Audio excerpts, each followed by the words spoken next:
Chers frères et sœurs en Christ et chers auditeurs, téléspectateurs, nous vous saluons dans le nom précieux de notre Seigneur Jésus-Christ. Merci pour l'intérêt que vous accordez à nos émissions. Notre première émission était centrée sur le baptême du Saint-Esprit. Ensuite, nous avons traité le thème de la plénitude du Saint-Esprit. C'est ce thème qui a poussé certains d'entre vous de nous poser la question de savoir comment est-ce qu'on peut expérimenter la plénitude du Saint-Esprit. Nous avons déjà dit que la plénitude ne signifie pas recevoir progressivement une dose ou une quantité du Saint-Esprit jusqu'à arriver à un niveau où on ne peut plus en prendre. Ce n'est pas là le sens.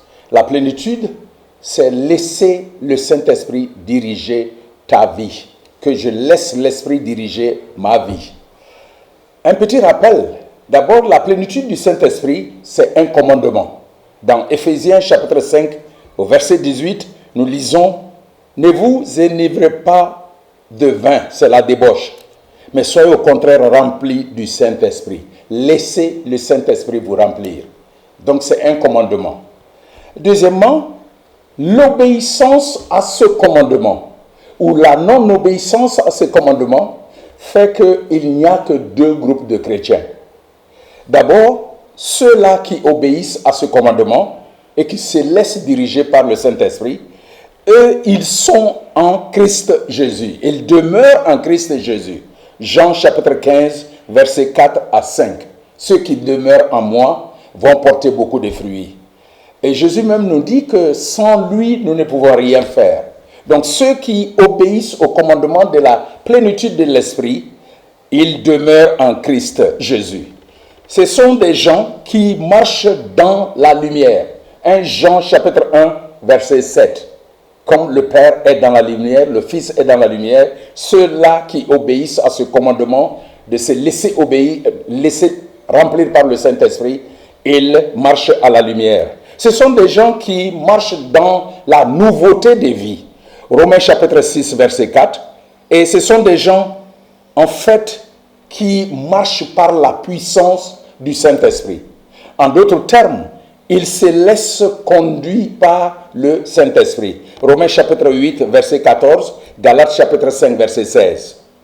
Et le deuxième groupe de chrétiens, nous avons communément l'habitude de les appeler les chrétiens charnels. Le mot charnel signifie déjà que ce sont des chrétiens qui expriment, qui révèlent plus de caractère de la chair que de caractère de l'esprit.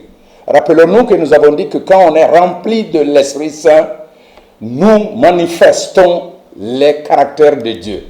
Et donc ceux-là qui n'obéissent pas au commandement de se laisser remplir par le Saint-Esprit, ce sont des chrétiens charnels, ce sont des gens qui marchent comme des bébés dans la foi. 1 Corinthiens chapitre 3, verset 1. Ils marchent comme l'homme, ou selon l'homme. 1 Corinthiens chapitre 3, verset 3.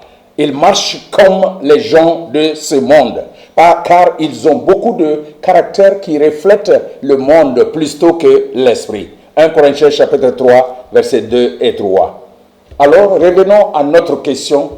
Comment est-ce qu'on peut être rempli du Saint-Esprit? D'abord, je dois dire qu'il y a de ces gens qui se réfèrent à des formules clichés pour expérimenter la plénitude de l'Esprit. Il ne faut pas qu'on se laisse tromper. On ne doit pas se tromper et on ne doit pas tromper quelqu'un.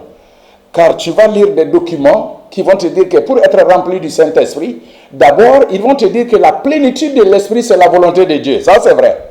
Alors, ils te disent, bon, si c'est la volonté de Dieu, ce que tu vas demander à Dieu, il va le faire. Comme la plénitude de l'Esprit est la volonté de Dieu, va t'asseoir dans un endroit calme, prie Dieu, demande à Dieu de te remplir de son esprit, remercie-le de t'avoir rempli de son esprit et tu t'en vas et tu es rempli de l'esprit. Je dirais que ça, c'est se tromper et tromper les gens. Il y a des gens qui ont expérimenté cela et qui ont été déçus dans leur marche chrétienne. Car ils ont prié sincèrement, ils ont remercié Dieu. Ils ont vu que jusqu'à présent, la manière dont ils voudraient marcher, ils voient qu'ils ne marchent pas comme ça. Et ça a amené la déception. Alors, comment être rempli du Saint-Esprit? Il y a bien sûr des étapes qu'il faut respecter. Premièrement, il faut fuir le péché. Il faut fuir le péché. En quoi faisant? Dans Jean chapitre 8, versets 34 à 36, Jésus dit, « Tous ceux qui marchent par le péché, ils sont esclaves du péché. Quand le Fils vous affranchit, vous serez réellement libre. » Donc il faut apprendre à fuir le péché et à expérimenter cette liberté que le Fils donne. Fuyons le péché. Et dans Matthieu chapitre 6, verset 24, il est dit qu'on ne peut pas, nul ne peut servir deux maîtres. Et cela est clair. Je ne peux pas servir la chair et servir l'esprit. Donc je dois choisir mon maître. Si je veux expérimenter la plénitude de l'esprit, je dois choisir le maître des maîtres. Je dois choisir de me soumettre à Jésus-Christ, à son esprit. Donc nous devons fuir le péché. Et deuxièmement, nous devons confesser nos péchés. L'Esprit de Dieu ne peut pas être à l'aise dans la vie de quelqu'un qui vit dans le péché, dans la vie de quelqu'un qui pratique le péché. Et d'ailleurs, dans 1 Jean chapitre 3, verset 6 au verset 10, celui qui pratique le péché ne l'a point connu, il n'est pas né de Dieu. Donc, pour que l'Esprit de Dieu soit à l'aise dans ma vie, dans ta vie, pour qu'il puisse déployer toute sa puissance en toi et en moi, il faut que nous apprenions à confesser nos péchés. Dans 1 Jean chapitre 1, verset 8 au verset 10, celui qui dit qu'il n'a pas de péché, il est un menteur. Mais quand nous confessons nos péchés, Dieu est fidèle pour nous les pardonner et pour nous purifier de toute iniquité. Apprenons à confesser nos péchés. Et dans Proverbe chapitre 28, versets 13 et 14, celui qui cache ses transgressions ne va pas progresser, il ne va pas prospérer. Mais celui qui les avoue et les confesse et les délaisse, il trouve grâce aux yeux de Dieu. Apprenons à confesser nos péchés si nous voulons réellement expérimenter la plénitude du Saint-Esprit. Et deuxièmement, n'attristons pas le Saint-Esprit de Dieu. N'attristons pas le Saint-Esprit de Dieu. Nous attristons, Éphésiens chapitre 4, verset 30-31, n'attristez pas le Saint-Esprit de Dieu par lequel vous avez été scellés pour le jour de la rédemption. Nous sommes scellés du sceau du Saint-Esprit, et n'attristons pas le Saint-Esprit de Dieu si nous voulons être remplis du Saint-Esprit. Comment est-ce que je peux attrister le Saint-Esprit? Comment est-ce que tu peux attrister le Saint-Esprit? Par des manières païennes. Une vie caractérisée par des pratiques païennes. Parfois, l'adultère, la fornication, le mensonge, la colère, le vol, les mauvaises paroles, l'amertume, la méchanceté. Tout ça, ce sont des actions qui attristent le Saint-Esprit de Dieu qui habite en moi, qui habite en toi. Donc, n'attristons pas le Saint-Esprit de Dieu. Et troisièmement, n'étouffons pas le Saint-Esprit de Dieu en nous. 1 Thessaloniciens chapitre 5 verset 19, n'étouffez pas le Saint-Esprit. Par ma désobéissance, je vis comme l'Esprit ne me parle plus. Par ta désobéissance, tu vas vivre comme si l'Esprit n'est même pas en toi. Il est là, il demeure éternellement en nous. Nous ne devons pas l'étouffer. Et quatrièmement, fuyons les mauvaises compagnies. La Bible le dit clairement dans 1 Corinthiens chapitre 15 versets 33 à 34. Ne vous y trompez pas. Les mauvaises compagnies corrompent les bonnes mœurs. Et soyez sages et pratiquez de bonnes œuvres, car certains parmi vous ne connaissent pas Dieu. Donc il ne faut pas que nous choisissions des compagnies, des compagnons qui vont nous faire dérouter du droit chemin, le chemin de la vérité, le chemin de la vie, le seul chemin qui nous mène au paradis, à savoir Jésus-Christ, qui a dit « Je suis le chemin, la vérité et la vie, nul ne vient au Père que par moi ». Donc il faut choisir tes compagnons, il faut choisir tes compagnies, parce que les mauvaises compagnies corrompent les bonnes mœurs. 2 Corinthiens chapitre 6 versets 14 à 18 nous pose des questions très embarrassantes. Quelle relation entre le croyant et le non-croyant? Quelle relation entre la lumière et l'obscurité?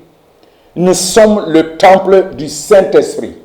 L'Esprit de Dieu habite en nous. Par conséquent, nous devons choisir des compagnons qui nous aident à grandir dans notre foi, si nous voulons être remplis du Saint-Esprit. Et finalement, après avoir confessé tes péchés, après s'être exercé à fuir le péché et à aspirer à la sainteté, vivre une vie de sanctification, après s'être exercé à confesser tes péchés, et je me suis exercé à confesser mes péchés, j'ai choisi des compagnons qui m'aident à grandir dans la foi. Alors la phase finale, je m'assois, je prie sincèrement Dieu et je lui demande de me remplir de son Esprit Saint. Et je le remercie pour cette plénitude, car c'est ça la volonté. Mais n'oubliez pas les étapes. Confesser les péchés, apprendre à fuir les péchés, choisir les bonnes compagnies, car les mauvaises compagnies corrompent les bonnes mœurs. Et aussi, apprendre à t'exercer quotidiennement dans le sens de plaire au Seigneur. Et ensuite, finalement, tu pries pour être rempli du Saint-Esprit. J'aimerais terminer par la prière. Je le dis, ce n'est pas en s'asseyant et en priant seulement et en demandant à Dieu de te remplir de son Esprit Saint et tu es rempli. Non. Quand je garderai le péché dans ma vie, Dieu ne va même pas exaucer. Quand tu vas garder le péché dans ta vie, Dieu ne va pas t'exaucer. Débarrassons-nous d'abord du péché, confessons nos péchés, apprenons-nous à confesser nos péchés, à fuir le péché, à marcher dans la nouveauté de vie.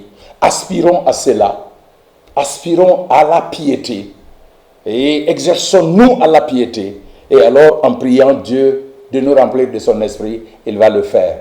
Prions. Notre Père et notre Dieu, nous te disons merci. Merci pour ta grâce, merci pour ta bonté.